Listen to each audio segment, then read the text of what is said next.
Hey, Elfreda. Hi, Nadine. How are you doing?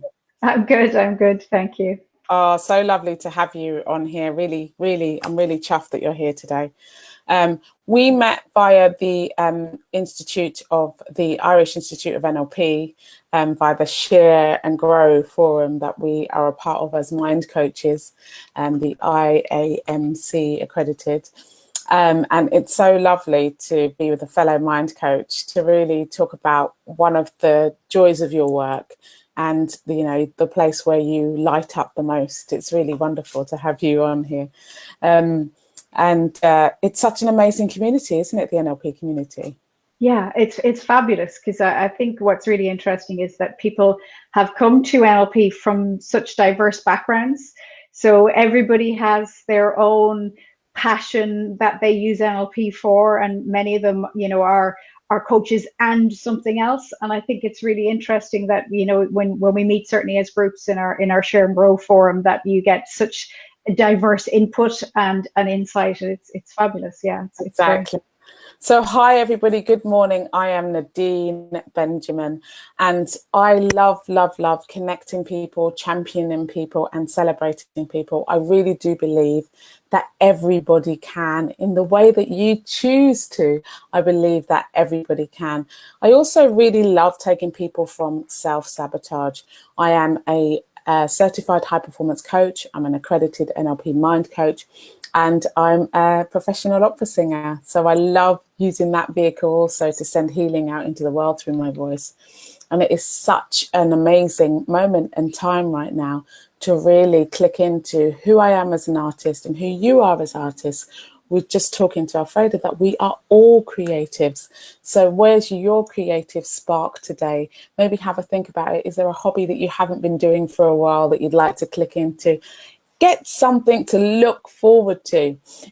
Everybody can. Let's get 2021, WON. So today we are celebrating the wonderful Elfreda Manahan-Vaughan. And hi, Elfreda. Morning. Hi. Good to be here. It was good to join you, Nadine. Yeah, no, good for you to have you here. So just to say, everybody, both Elfreda and myself, we're not doctors and we're not psychiatrists, okay? So if you need any kind of support in that way, please take the time. There are so many services available right now. There are the Samaritans, there's the NHS. Please tell a friend if you need support or if you're not feeling great, and you would really love some, some support in some way, or someone to hold your hand through something, or just to have a listening ear. There is no shame in asking for help. We've been going through this for a really long time now. There is no shame in asking for help. So tell us, Elfreda, you have a relationship with the arts, which I didn't know about until just now. So I'm really happy. Really, this is exciting. So tell us, what was, I've said we're all creative. So where did your creativity kind of spark? What was the art form? So for me, it's theatre. My aunt, it was a very well-known actress in Ireland. Anna Manahan was her name. My grandfather was a light opera performer, and other relatives were involved in the theatre as well. So from a very early age, I was involved in performance. I can remember at 4 years of age, my aunt would put on family productions at Christmas, which we would spend the morning rehearsing. And at 4, I remember playing Dopey. I had one line. Oh, amazing. Walking into the living room in my aunt's house to say my one line with my cousin. And then when I got older, I moved into theatre myself. So I trained in drama and communications. And then in my 20s, I set up my own business. So I taught drama for 20 years to children and to adults. And yeah, that was really it. When I sort of got into more of the teaching, I stopped performing as much. but I would still perform with the students. And now I suppose my remaining avenue into the arts is reading poetry. So as part of all of my meditation, because I'm a meditation teacher, as part of my meditation classes, I always read poetry. So I still get the opportunity to perform. And I still, obviously, I love still going to theatre and all of that. But yeah, it was theatre and drama, and it's kind of embedded in the family for more than one generation. It's amazing how you've just been able to find a portal to be able to connect with the world via that art form. It's just so fantastic. And I can see the joy. You see, the arts bring so much joy to people. I can see the joy in your eyes and in your cheeks, everything. You're just busting out of you. And the fact that it's so generational as well. What type of stuff did your grandmother, what type of stuff did your grandmother? My aunt, so my mother's sister. So she performed in, she did a huge amount of theatre. She did a lot of television and film work. She was in a number of famous things in Ireland. So she was in the Irish RM, which was also in the UK, and she also had a number of very well known plays. She won Tony Award Wow. so The Beauty Queen of Lannan was the play she was in there, and she won a Tony Award for her performance there.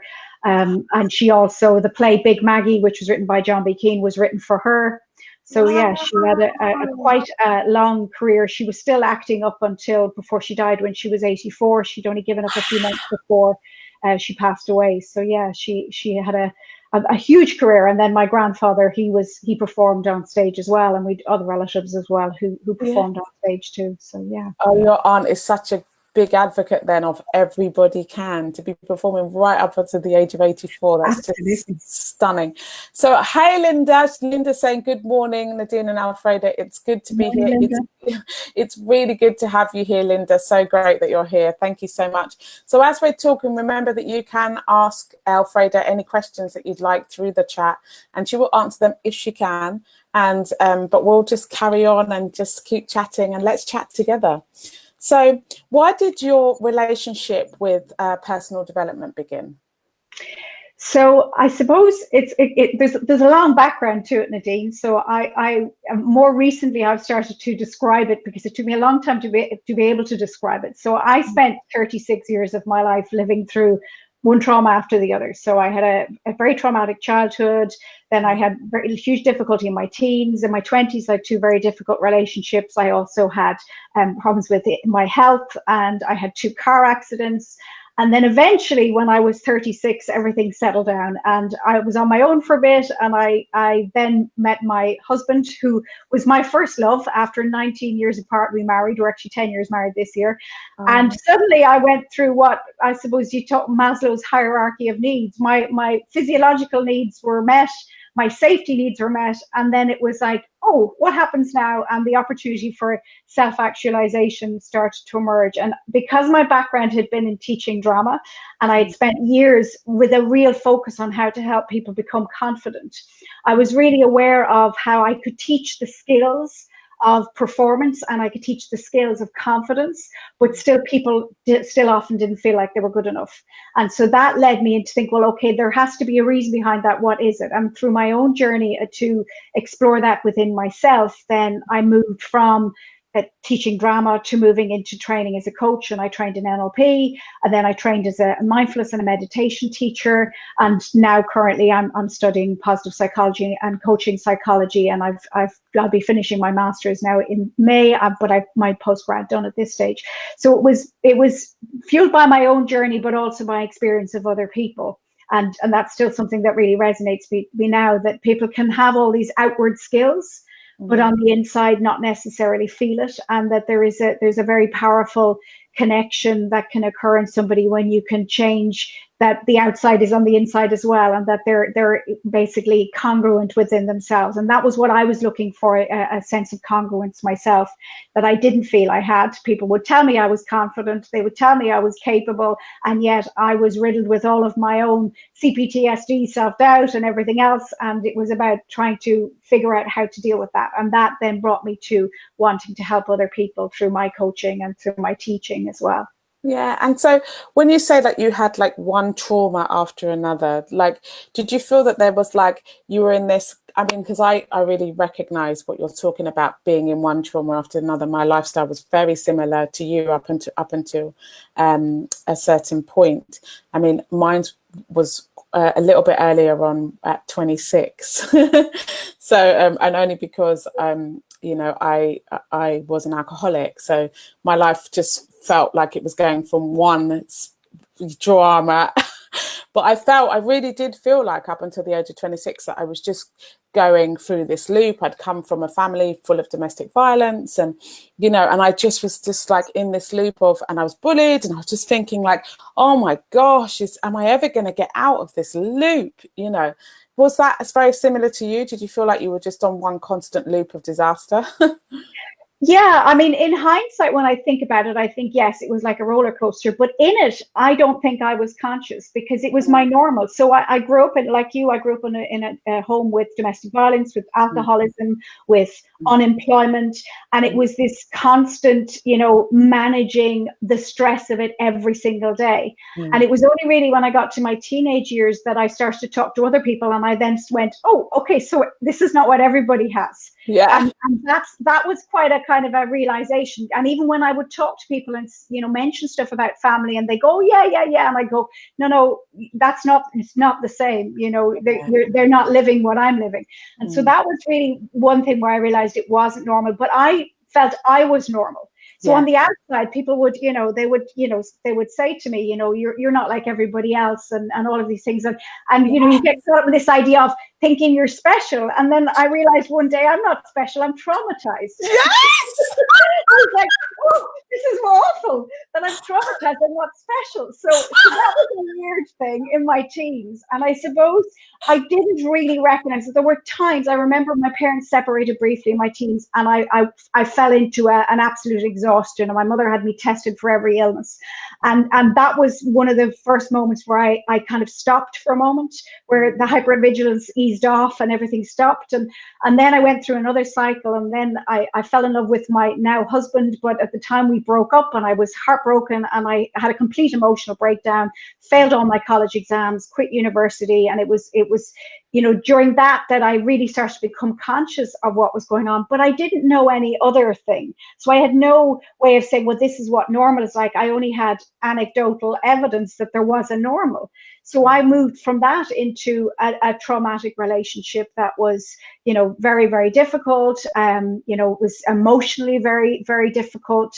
I hid it all. I was going out into the world. I started my own business teaching. So I started my own drama business, and I was teaching, and I was only in my 20s, my early 20s. And I used to go out and go to work and act like I was normal when I was spending my weekends with, drug dealers and criminals. Yes. And I was still hiding all of this stuff. So still presenting this image because I was very resilient. And I think that's something that can happen to many people, that who deal with adversity, they become very resilient. Yeah. And so it wasn't then until I had sort of in my 20s that I had a window into some kind of normality. But unfortunately, my father died when I was 23. And then I had a period of illness. So I had quite a big health scare. And then my mother died when I was 26. And so from then, I didn't end simply because when my mother died, I felt so vulnerable. None of my family lived in the same country as me. They'd all left home when I was quite young. And so I was 26. I was alone. I had, a few friends, and I started a relationship because I was afraid to be alone. And this person had met my mother, and I was afraid that if I was with somebody who hadn't met her, then they wouldn't know how important all of that was. And so I chose to stay with this person because I thought, well, he's my last chance. He'll be the only person that will have met my mother, because that had such a huge impact on me. And so I stayed in that relationship, which again was hiding all of this drama. We break up, we would get back together. It was this constant roller coaster. And then one day I went, that's it, I've enough. And that's always happened in my lifetime. I've had this, I have a visual metaphor of a click.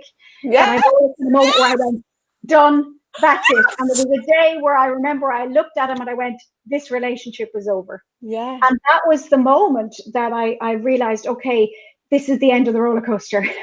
This is, I get off now. And I made the decision to be on my own. And then ironically, within a year, I re-met my husband who knew my mother. And within, 10 months after that, we were married, and we're incredibly happily married, 10 years later.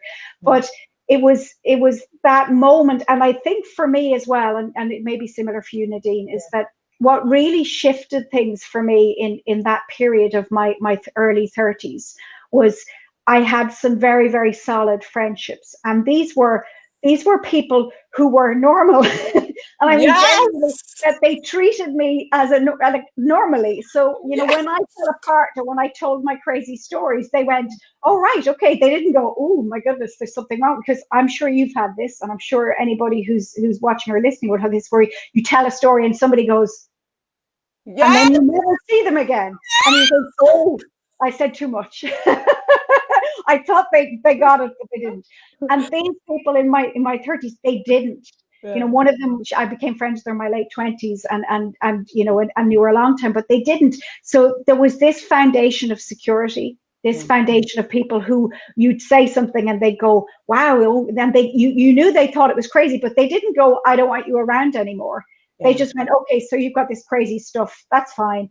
And that really supported me, having those few friends. And then eventually when I had my husband, having this unconditional relationship, because my experience in my youth was conditional. I had to be the smiley, happy, good little girl, which was immense pressure. And, that's a huge amount of to deal with. And so suddenly I had that, I don't care if you've got no makeup on. I don't care if you're sweaty. I don't care if you're in your pajamas half the day. And then you get to be. And when you get to be, then that changes a huge amount of things. And so that was definitely, all of those things were those opportunities to deal with stuff. But certainly I don't think when I was in it that I was so conscious of how crazy it was. It was that step out, and then you go, wow, or you tell somebody. And certainly as I was older, when I tell somebody, they'd go, oh my goodness, I'm sure you've had this, you need to write a book. This is just crazy.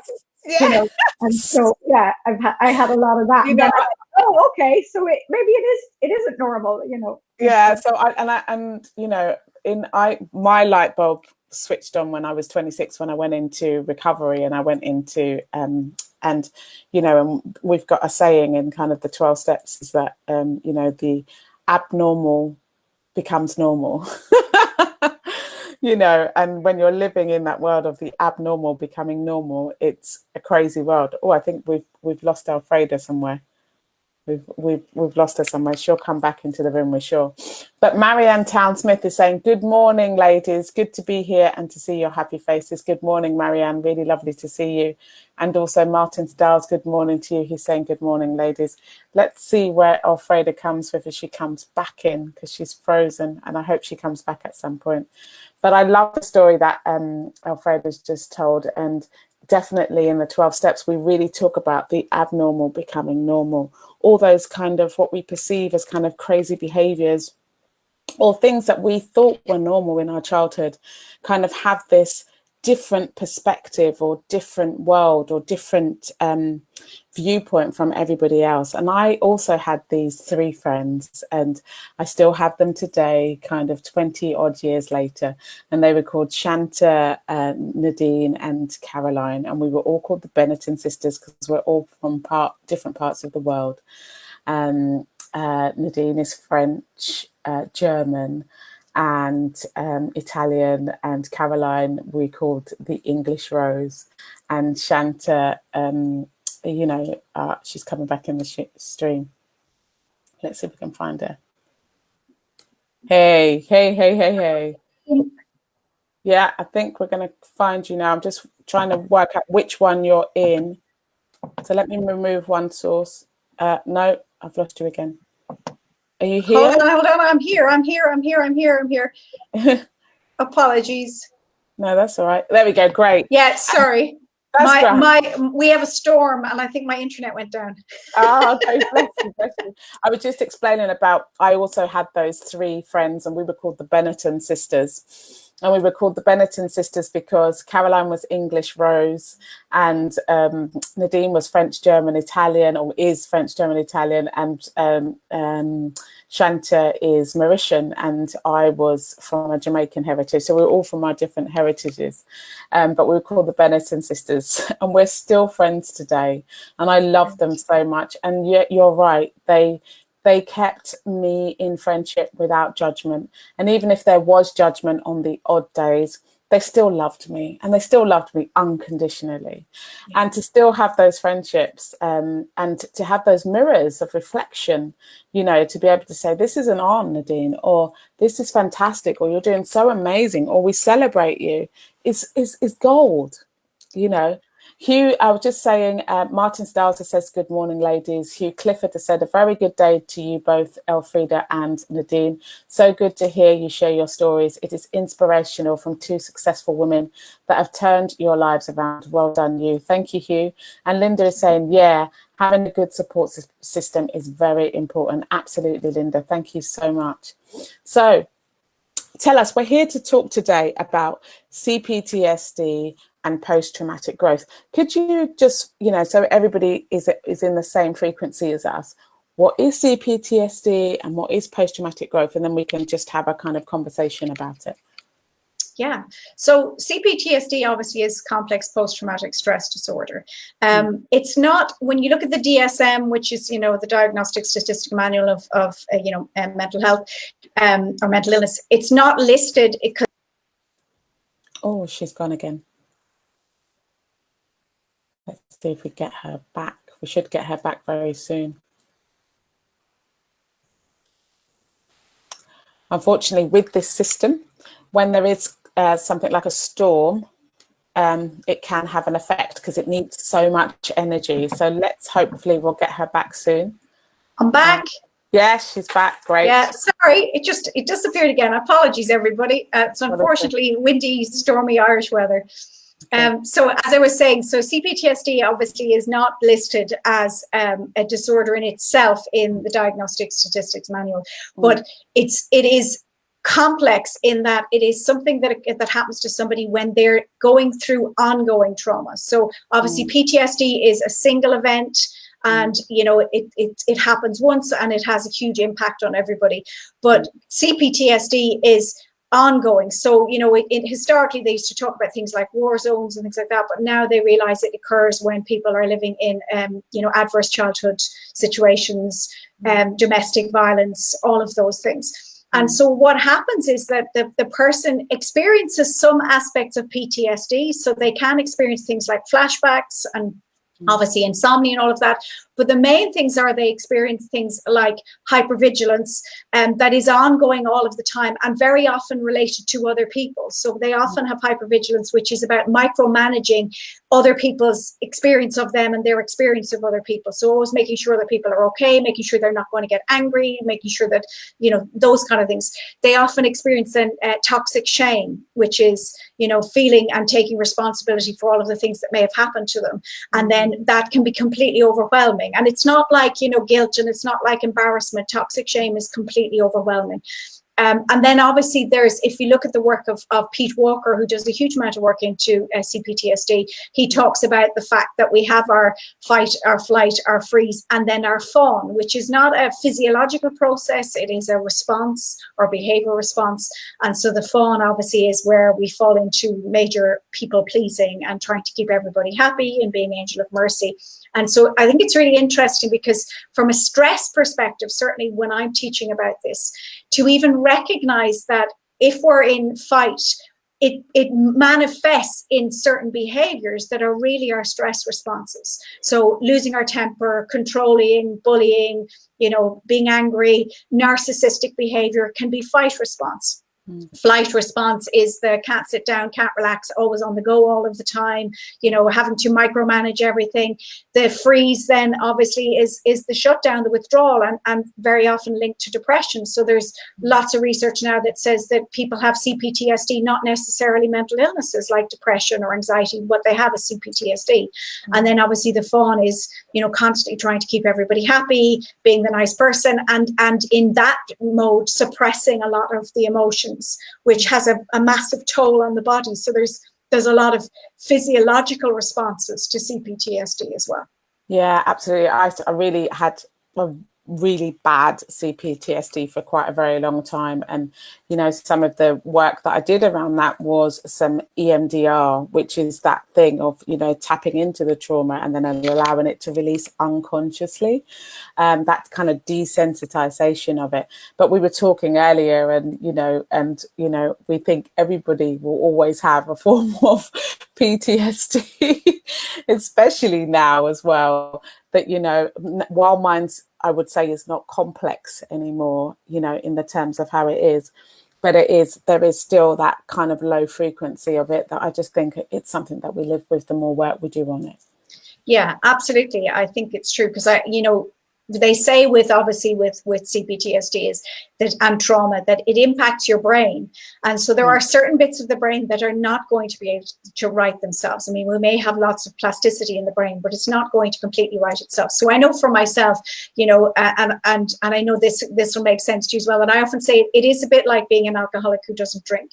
That never goes away, that it is part of who you are, but it doesn't mean that it dominates who you are anymore. Exactly. So for me, I'm conscious that I can slip into hypervigilance, but I'm very mindful to make sure it doesn't happen because of my own practices and my own self-care. I'm also conscious that toxic shame hovers in the background for me all of the time, and I have to be very conscious of when it surfaces and how that impacts how I engage with other people and how I engage with the world. And then I become, you know, more present with when I'm falling into people pleasing and those things. So rather than it being something that you just get rid of, it becomes something that you can manage. And to me, I don't even notice that I'm managing it. You know, I'm just doing it, and it's fine. You know, and I feel my experiences, certainly for me, my philosophy is that, you know, everybody gets a certain amount of experiences, and if we see them as good or bad, then we fall into the trap of feeling like we're a victim. But if we just say, these are my experiences, good or bad, this is what makes up my life. If life is to experience as many things as possible, well, then I can't just pick all the nice ones. And so, you know, I've got these ones, these are mine, this is the outcome. And it's for me, I feel we need to normalize not trauma, but the people who have experienced trauma. That we don't normalize them enough to say, you know what, you're absolutely normal. There's nothing wrong with you because you're doing this. This is a survival instinct. And I know certainly if I didn't have CPTSD, I wouldn't be around now. That's what kept me alive. That's what allowed me to be so careful to make sure I didn't end up in situations where I wouldn't survive.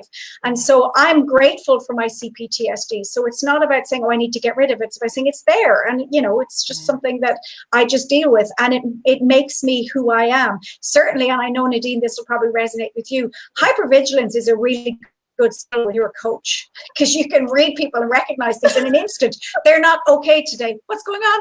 And so I say it's one of my superpowers. I'm not going to get rid of it because it's useful, you know. It's such a superpower. I freak people out, like just by reading their body and their languages and their eye movements and everything in a second. I can tell them that there's something wrong, and they're like, "How do you know that?" You know, absolutely. Them out. But yeah, you're right. As a coach. And especially as also in patternings, so because I'm able to see, you know, group patterns together where they show up in different parts of their lives as well, you know, and I'm sure you can do exactly the same thing. And then we can start looking at that and then how they have a knock-on effect on each other. It's such a joyous thing, actually, to be able to give that back as a gift. So something that saved my life is now a gift to someone else.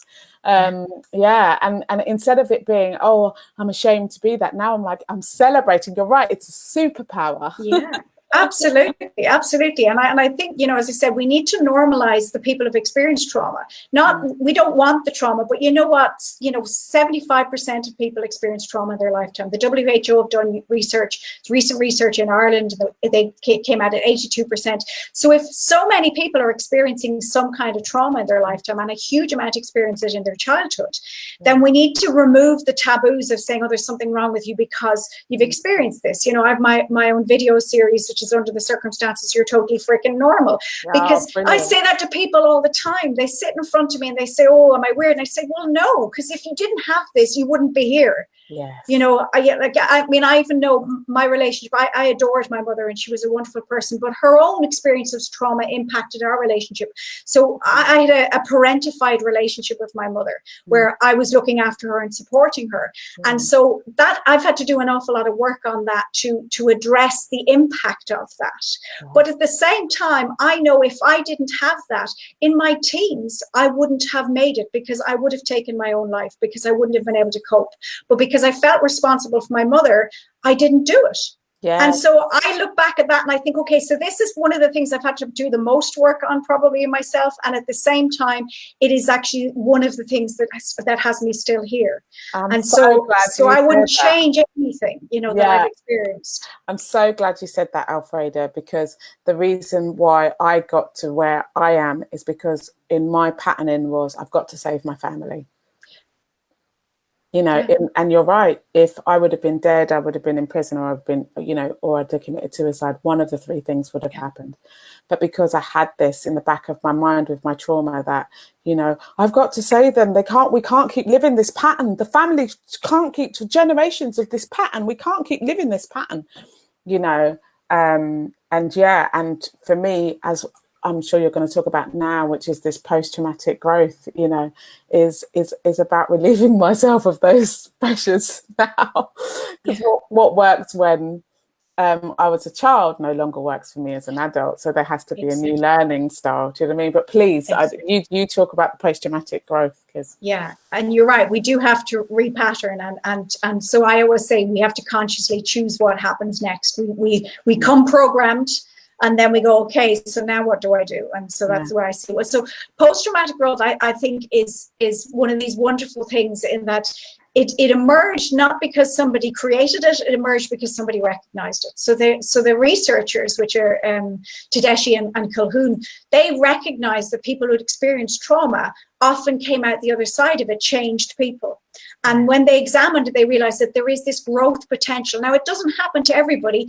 It won't happen to somebody who's very resilient. So the more resilient you become as you get older, the less likely you are to experience post-traumatic growth.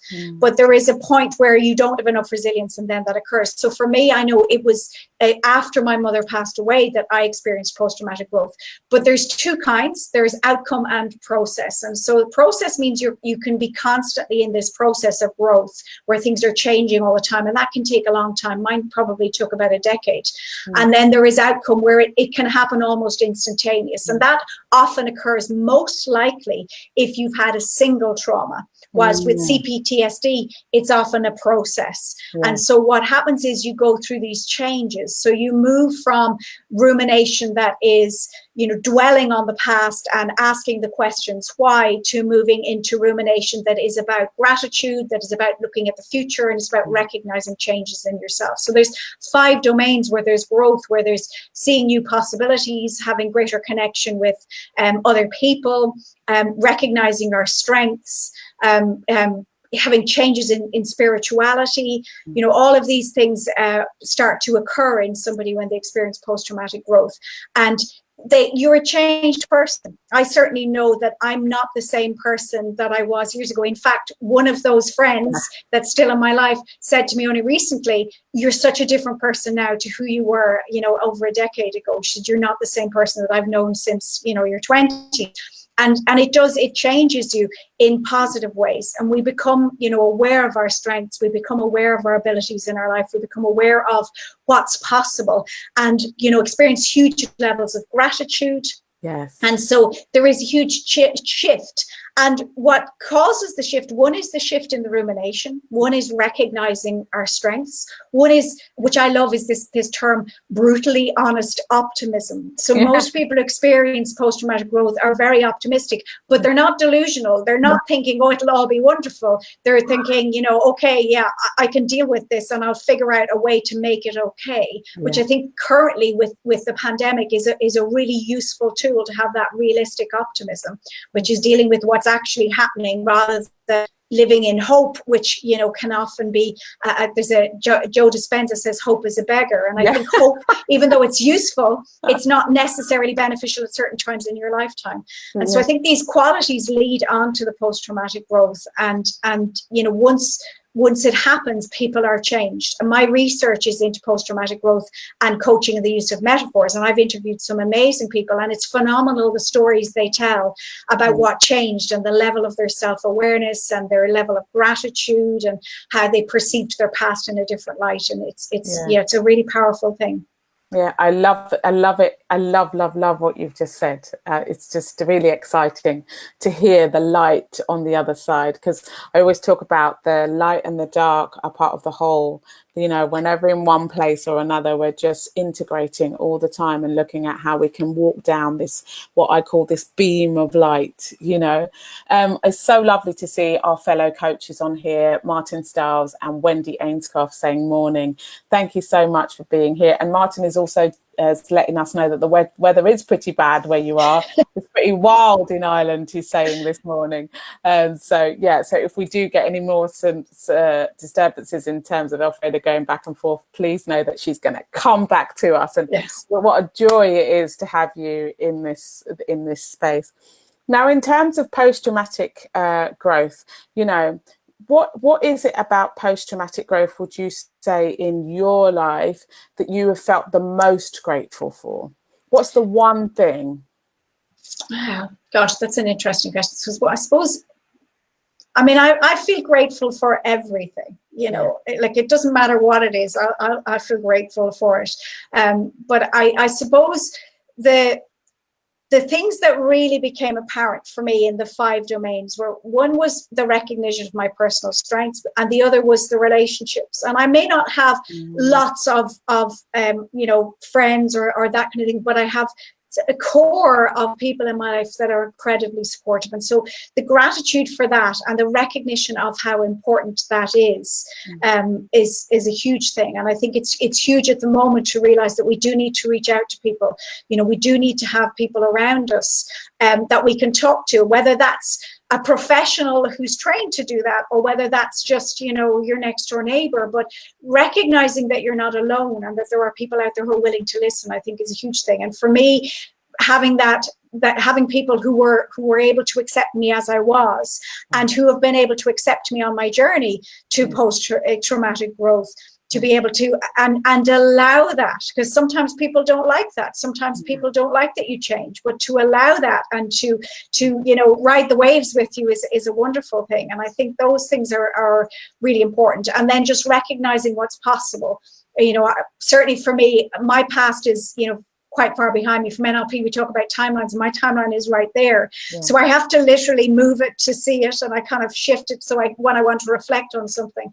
But putting everything really, you know, quite far behind me, it allows me to focus on the future. And certainly that's one of the things they talk about with people who've had adverse childhood experiences or very resilient, is they're very future focused, that they're often not necessarily working on goals, but they're looking at momentum and moving forward and where things will go. And so that's something as well that I find with post-traumatic growth that's been hugely beneficial, is thinking about where I'm headed and what the possibilities are, and consciously choosing, rather than reacting to everything, which is what I would have done when I was younger, to say, well, how do I want to respond to this, and consciously choosing how I live my life. Yeah, thank you. I think it's really important. I talk a lot about being self-led, you know, and that self-led comes from being really conscious.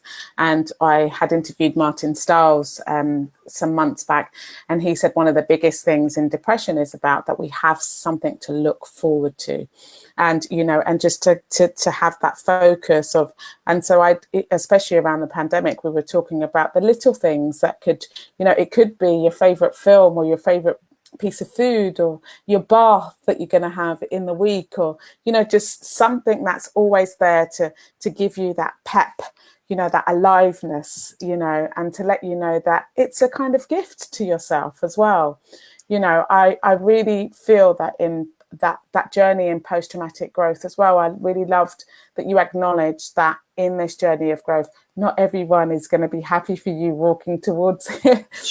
Usually because it's the mirror of where they have to go and they're not ready to take that journey yet. So it's never about you. It's just about the fact that you're reminding them of the work that they could do to get themselves further on. And there can be some backlash to that, you know. But that resilience that you're talking about is the thing that is good to stand still in And maybe, as you said, to have someone walk alongside with you, whether it be a best friend or a parent or your partner, or, you know, a good coach or a great psychologist or psychiatrist or psychotherapist, whoever that needs to be for you, especially in this time. And thank you for really putting that in the room today, because I think that's important to remind people that there is no shame in asking for help.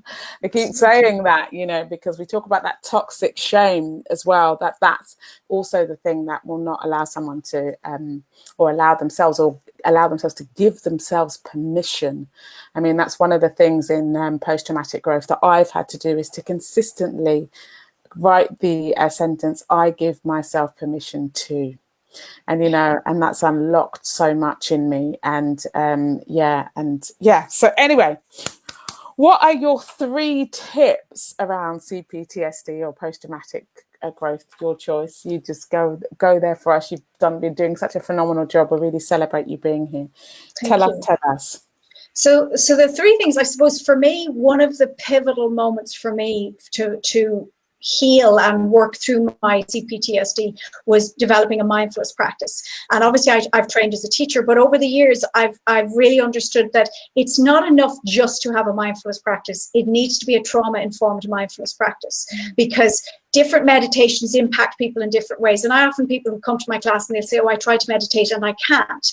And then I'll realize it's because they're trying to do the cookie cutter, this is the one everybody does, and it won't work for them. So, you know, if somebody is experiencing freeze, they don't need to do a meditation that's sitting still. They need to do something that involves movement. If somebody is disassociated from their physical body, then they need to very mindfully explore body scans, but not to a point where they feel overwhelmed or they feel vulnerable. So having somebody, a good teacher, to support you in that. So I think a trauma-informed practice, mindfulness practice, is really good. For me, it was being able to sit with myself, being able to sit with my shame, being able to sit with my hypervigilance, learning to actually sit still and realize I could actually relax. I didn't know I couldn't relax until I sat still, and then I realized I couldn't sit still. And then, so learning to do all of that, I think that's really, really powerful from a CPTSD perspective, because it facilitates, you know, you being with yourself, and trauma removes us from ourselves. We become a head and a body, and we need to be a whole being. And so it's bringing those 2 things together. So I think trauma-informed mindfulness is really, really important. I really identify with that fragmentation, as we call it. And this, exactly. So the CPTSD is fragmentedness or disassociation from the body. And the post-traumatic growth is coming back and putting all the pieces back together, almost like a jigsaw. Yeah, absolutely. And number 2.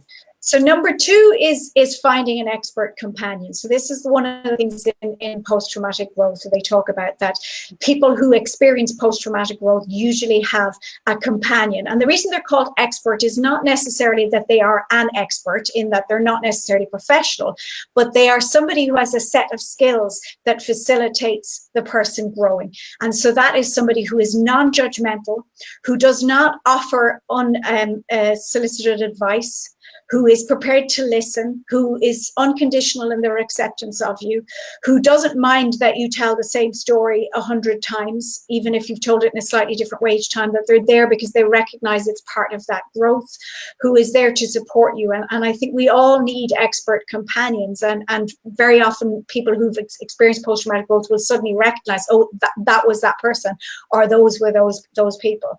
And so having those conversations with people where you can completely be yourself and feel that you're not being judged, or that somebody's not, you know, raising an eyebrow, or they're not saying, oh, you know what you should do, which I think is the worst thing you can hear, that they just say, oh, okay. And they ask questions like coaches do. Well, what do you want to do? Or how do you want to deal with this? And that moves people from destructive rumination into positive rumination, which is about possibility and about the future and about optimism and about hope. And so I think having an expert companion is really important, whoever that might be. It might be a family member, might be a friend, it might be a paid professional. You know, it doesn't matter, as long as they are the person that you feel you can open up to, be yourself with, and experience growth and acceptance. Yeah, absolutely. And I love that you talk about, you know, the expert, because one of the things in being that expert companion is asking these empowering questions rather than the disempowering questions.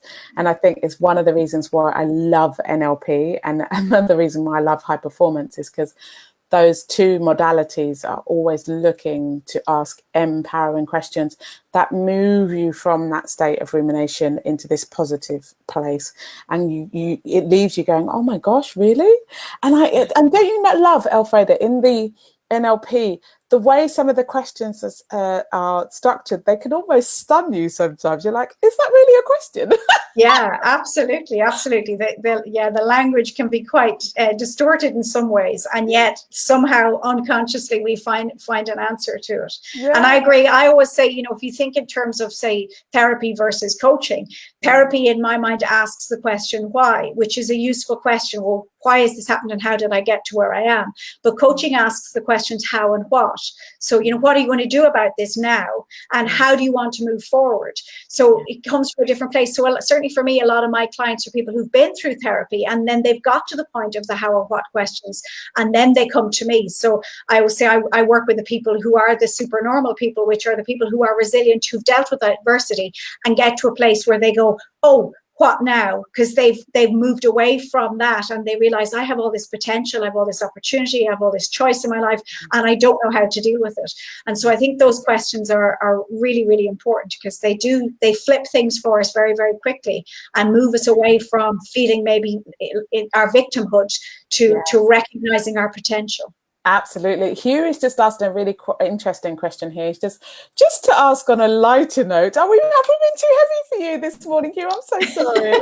He's saying, just to ask on a lighter note this morning of Elfreda, if she would share, what is her go-to favorite piece of music? Wow.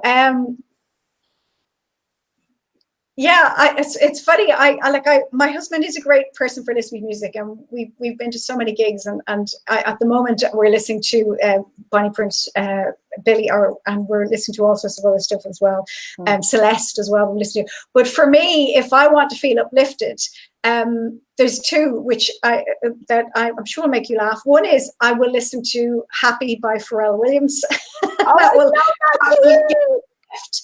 And the other one is Justin Timberlake, Can't Stop the Feeling. And I just love that when I put it on. So if I want to, get the energy up and be buzzing, they will be one of those two that I will put on, and that will just, that really bounces me. Or, Pencil Full of Lead as well, Paolo Nutini as well. Any of those really uplifting, buzzy ones are the ones that keep me going. If I want to feel connected though, Flaming Lips, Do You Realize, that one, that when I think of my husband and we want to feel connected, that's the one we would often play. Oh, that's so wonderful, Elfreda. And Hugh, in NLP, we call those musical times, or that Elfreda is saying, to feel uplifted or connected, we call them anchors. And music is a huge anchor. So music can take you back to a point in your life where things weren't working so well, and you just hear that song and it moves you there straight away, which can also sometimes trigger trauma. But then music can also be there to remind you of a lovely time that you had, or a joyous time you have, or a successful time that you had. So music is a very good use of an anchor. So number 3, Elfreda. So the third one is a strengths, awareness, and focus. And so this comes from positive psychology. So there's a huge field of research in positive psychology into strengths. And you can actually, do a strengths test. So there's strengths profiles. There's the VIA character strength, and that's on viacharacter.org, which will give you your top 10 of 24 strengths. But there's research into strengths. I've got that here, actually. You're talking about this, aren't you? No, that's the Clifton ones. So there's the Clifton ones as well. There's a number of different ones. So there's Clifton ones, and then there's the VIA, which are different ones. But yeah, absolutely. So the Clifton gives you slightly different versions of it. The VIA have 24 character strengths. Yeah. So they're useful. But the area of strengths, and there's a well-known positive psychologist, Robert Bisworth-Diener, who talks about strengths, which is recognizing what your strengths are without necessarily looking at the 24, which you can do, which is just recognizing what you do well and So becoming aware of them is the first thing. So becoming aware of the fact that there are things that you do well, and getting comfortable with recognizing them is really important, because sometimes we can feel a little bit uncomfortable, especially if you have toxic shame. We feel, oh, well, I can't say I'm good at this, and we need to move on from that. So recognizing, but then also having the focus, because it's fine to know, oh yeah, I'm good at this, but it's not so useful if you don't use it. Mm-hmm. So recognizing that you have strengths, and that in certain times you can use those strengths to your benefit. So certainly for me, currently, one of my strengths is my ability to plan and be organized. And so I know that one of my strategies for dealing with the pandemic and the lockdowns, and we're in lockdown in Ireland, the same as in the UK, is to have some kind of a structure and a plan. So I have a plan to my day. So if I'm not working, I still have a plan of things that I want to achieve. And I will have a plan of things that I want to do. I'll pencil in that I'm going to talk to one of my friends on the phone for an hour on Friday. And so that, like you said, Nadine, there's the things to look forward to. So I use that strength of making sure I don't slip into this, quagmire of doing nothing and feeling, overwhelmed. And it's the same. I know when I've coached people recently who worry about going outside. And so I've often said, okay, well, how do you plan what to do? So I know I worked with one lady recently, and she realized that she didn't have to go into the supermarket if it was really busy, that she actually had a choice to go and wait in her car or to go back at another time. And even having that plan of, if I go and I realize it's too busy and I feel overwhelmed, I'll just leave, was really empowering for her. And so I think recognizing that we have strengths that we can use, one of mine is planning, which again is one of my hypervigilance benefits is my planning. But just recognizing that we have strengths and we can use those strengths is really important, and not just being aware of them, but actually saying, is this a useful strength in this moment, and how will I use it? Whether that's your empathy, or whether that's your ability to communicate, or whether that's your ability to be organized, or whatever else that you might recognize in yourself. I really love that you talked about planning the whole way through this. Since March last year, I've been talking about have a plan, really, but I would call it a schedule. And, we talk about post-traumatic growth, and for me, what I've realized now is how I still do my plan. It's very structured, because I like you believe that. But what I've done now is I plan a lifestyle rather than a plan. So for me, Sundays and Mondays are coaching days. Tuesdays, Wednesdays and Thursdays are my music days. And then Friday is my personal day off, and Saturday is the day off that I have with my partner. So I've chosen a lifestyle within the world that we're currently in. And actually it suits me, and it's not rushed or pushed or, but it allows me, rather than maybe at the beginning of the pandemic when I was planning just to keep myself in alignment so I could serve. Now I'm so much more relaxed because we have all these tools, Elfreda, that actually I just could use them to choose my lifestyle. Why didn't I just do the thing? I was like, why didn't I do that before? Absolutely. And I think as well that we have to be more conscious now of what's within our control, and nurturing what's possible, and nurturing the relationships or the connections. And we may not have the opportunity to go out and about, or we may not have the same opportunities to socialize in the same way, but we do have opportunities to do things that we feel passionate, we love, and not what happened, I know, in the first lockdown, which is bake loads of bread and, do all sorts of online courses, not those things. From a nurturing perspective of asking the question, what do I really want to do? How do I want to use my time? What will actually make me feel okay, or make me feel safe, or make me feel comfortable?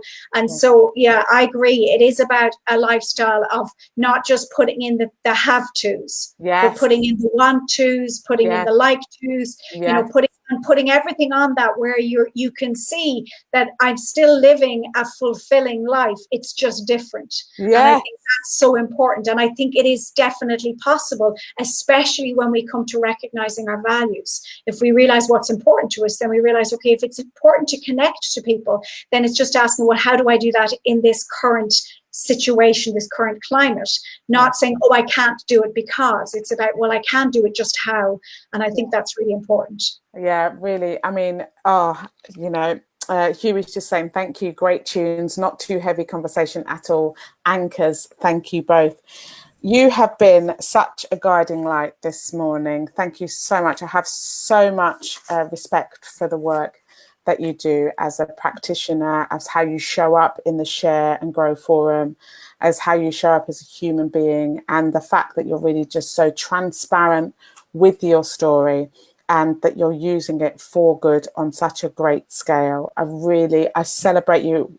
I'm going to ask everybody to send you loads of encouragement and light as you finish your masters, and because I know the last steps of those things can be the most challenging, but that we send you all our prayers, and whoever's a practitioner who does anything that's to do with healing, that we send it all your way, just so it's an easy guide, because you have such a major piece of information to share with the world, and it will be a gift to whoever receives it.